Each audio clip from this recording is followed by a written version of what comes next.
এদিনাখন জিব্ৰাইল আলাইহিস সালাম আমাৰ প্ৰিয় নবী হযৰত সাল্লাল্লাহু আলাইহি ওয়াসাল্লামৰ ওচৰত আহি ক'লে, হে আল্লাহৰ ৰাসূল, আপুনি এবাৰ কওক মই উহুদ পাহাৰটো সোণৰ বনাই দিম। আমাৰ ৰাসূল সাল্লাল্লাহু আলাইহি ওয়াসাল্লাম ক'লে, নালাগে, মই ধনী হোৱাৰ কোনো ইচ্ছা নাই, মোক ইমান সোণৰ মুদ্ৰাৰ কোনো প্ৰয়োজন নাই। মই এবেলা আল্লাহ তাআলাৰ ওচৰত খাই শুকৰিয়া আদায় কৰিম আৰু এবেলা নাখাই আল্লাহৰ ওচৰত সবৰ কৰিম আৰু মোৰ শুকৰিয়া আৰু সবৰৰ মাজতে মই আল্লাহ তাআলাক বিচাৰি পাম।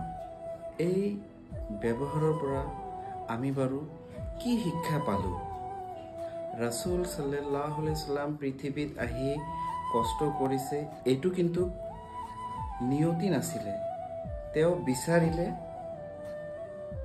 বিচাৰিলে কিন্তু সবতকৈ বিলাক বহনভাৱে জীৱন যাপন কৰিব পাৰিলেহেঁতেন। কিন্তু তেওঁ দৰাচলতে তেওঁৰ উম্মতসকলক এটা শিক্ষা দি গৈছে যে বিলাসিতাৰ মাজত আল্লাহক বিচাৰি পোৱা নাযায়। আল্লাহক পাবলৈ হ'লে কষ্ট কৰিব লাগে, নাখাই থাকিব লাগে, শুকৰিয়া আদায় যেনেকুৱা কৰিব লাগে, নাখায়ো তেনেকুৱা সবুৰ কৰিব লগা হয়।